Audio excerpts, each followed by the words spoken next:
अस्सलाम वालेकुम। आज जो टॉपिक हम लोगों ने पढ़ना है वो बहुत ही छोटा सा टॉपिक है और वो है इंटेस्टिनल लिम्फोमा के बारे में।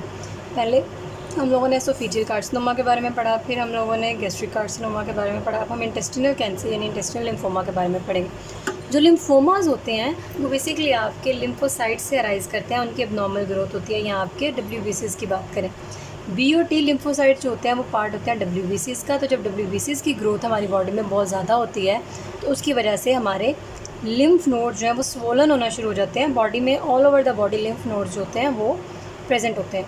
तो वो जो GIT ट्रैक के होते हैं, अगर उनमें ये प्रॉब्लम होता है तो वो इंटेस्टिनल लिम्फोमा कॉज करते हैं। अब इंटेस्टिनल लिम्फोमा जो है वो दो तरह का होता है।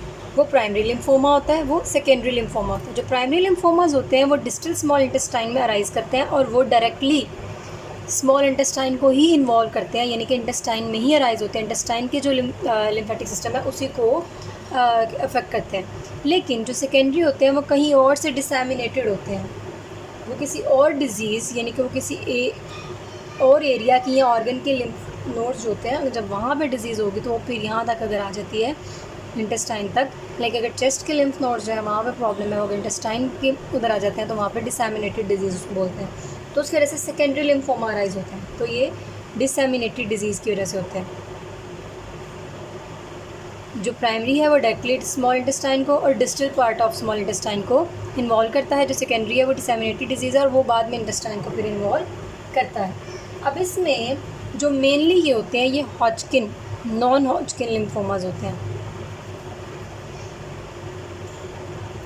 और ये जो है वो क्या कहते हैं, इन्वॉल्व करते हैं B cell lymphoma and T, क्योंकि बी और टी होते हैं ना, तो बी और टी सेल लिम्फोमा, इन्हीं की बेस पे हम इनको नाम दे देते हैं, बी सेल और टी सेल।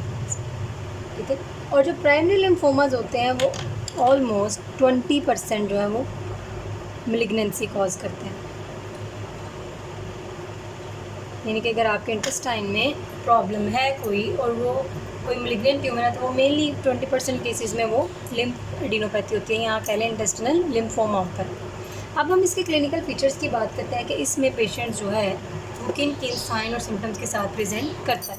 सबसे पहले क्योंकि एब्डोमेन में है तो एब्डोमिनल पेन, इंटेस्टिनल ऑब्स्ट्रक्शन। जब इंटेस्टाइन का, लेट्स सपोज ये आपकी अगर स्मॉल इंटेस्टाइन है तो इसके किसी भी पोर्शन में अगर लिम्फ नोड्स के इसके एरिया में सोलन है तो वहाँ पे ऑब्स्ट्रक्शन कॉज हो जाएगी। तो वो इंटेस्टिनल ऑब्स्ट्रक्शन कॉज करेगा। फिर वेट लॉस, किसी भी कैंसर के केस में मैंने आपको बताया था कि वेट लॉस होता है, नोज़िया, वॉमिटिंग। फिर इसके अलावा कुछ पेशेंट्स में क्योंकि इंटेस्टिनल प्रॉब्लम है तो उनमें प्रोटीन लूजिंग एंटेरोपैथी भी हो सकती है।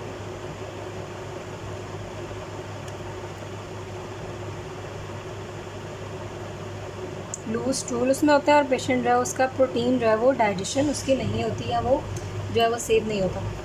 फिर हाइपोबिलिनीमिया हो सकता है।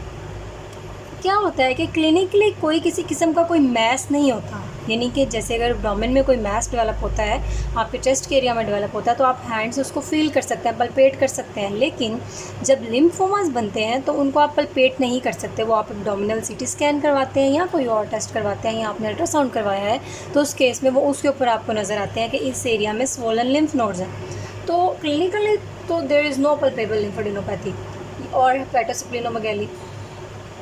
लेकिन जब आप वही बात की, जब इन्वेस्टिगेशंस आप करवाते हैं, बेरियम स्टडी या आप CT और MRI या एक्सरे आप करवाते हैं तो उस पर आपको नज़र आता है। ठीक है। तो इसके अलावा पेशेंट को nausea, vomiting, weight loss, abdominal distension हो सकती है।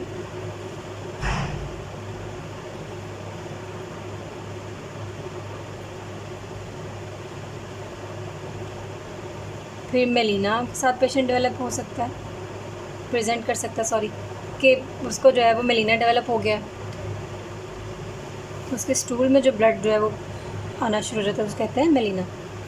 अब इसके अलावा हम अगर बात करें कि हम इन्वेस्टिगेशंस कौन से ही करवाएंगे तो वो इन्वेस्टिगेशंस हमारे पास दो ही हैं, एक बेरियम स्टडी और एंडोस्कोपिक लेप्रोस्कोपिक बायोप्सी है।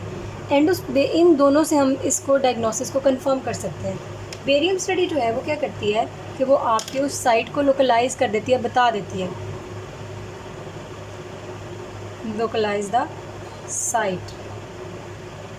और उस पर क्या होता है मेनली उस एरिया में, जब आपके यहाँ पे लिम्फ नोड जैसे स्वोलन है ये एरिया में, तो वो क्या करेगा, उसकी म्यूकोजल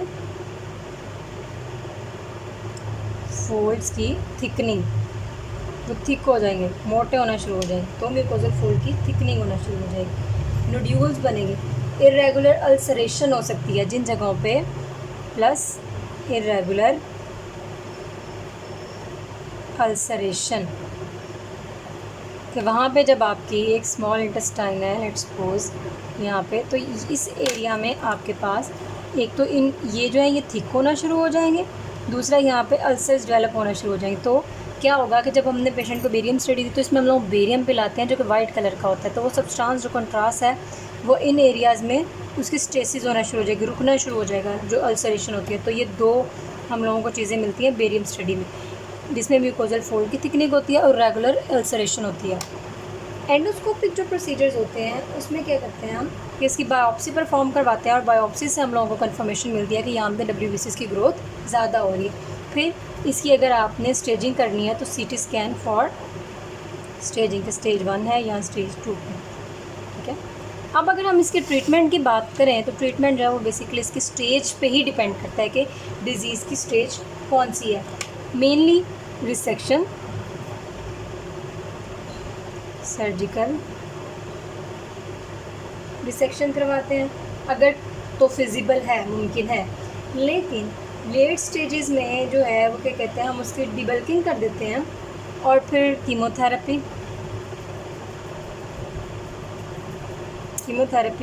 और रेडियोथेरेपी, ये भी जैसे हम बाकी तमाम आम जो कैंसर के हम ट्रीटमेंट पढ़ते हैं तो उसमें करते हैं कीमोथेरेपी, रेडियोथेरेपी और सर्जिकल रिसेक्शन। मेनली स्टार्ट करते हैं इसमें सर्जिकल रिसेक्शन कि आप सर्जिकली उसको रिमूव कर दें, फिर आपको कीमो की और रेडियो की ज़रूरत ही नहीं रहेगी। कीमोथेरेपी में हम लोगों ने पढ़ा था सिस्प्लैटिनम